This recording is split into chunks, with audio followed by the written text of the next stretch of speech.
1001, 1002, 1003.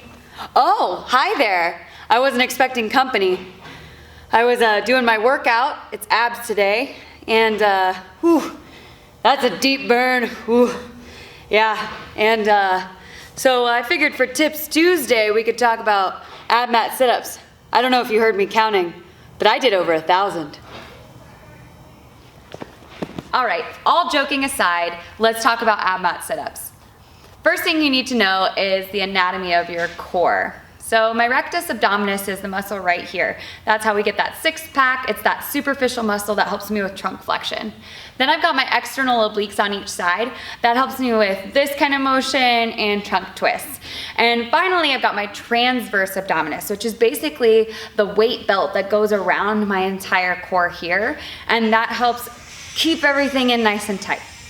In order for us to get a good ab workout, you have to enable your abdominal muscles to fully extend and then contract all the way.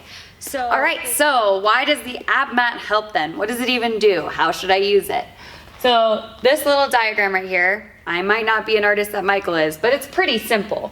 If I lay flat on the ground, my back is more likely to just lay flat against the ground.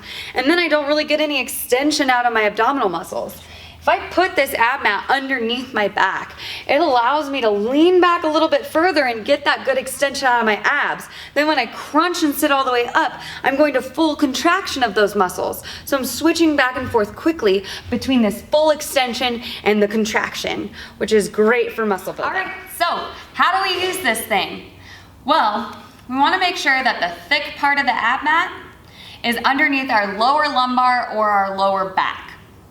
I know that's confusing because the writing makes it look like it should go this way under my back, but I actually want it to go this way under my back.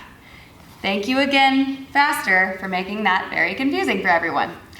So I'm going to put it underneath my back with the words upside down, but the thick part of it underneath my lower back. Then I'm going to take the bottoms of my shoes and I'm going to stick them together. The reason I do that is because if I have my legs out like this, my hip flexors have the opportunity to also contract to help me sit up. And I want my abs to do all the work. So if I do this, then I turn off those hip flexors and I make my abs do the work. Now you might be thinking to yourself, but Coach Lauren, you tell us to use our arms all the time to help us sit up. Why can I use my arms and not my hip flexors? That's a good question, athlete. Here's the answer. I'm using my arms to propel myself upward faster, but my abdominal muscles are still doing all of the work. I'm just helping them do the work faster. So there's your explanation. All right, let's talk full range of motion for this movement. I'm gonna put the thick side of it under my lower lumbar. I'm gonna put the bottoms of my shoes together. I wanna make sure my shoulder blades touch the ground when I go all the way down, and I wanna make sure my shoulders get past my hips on the way up. So here's a couple of examples.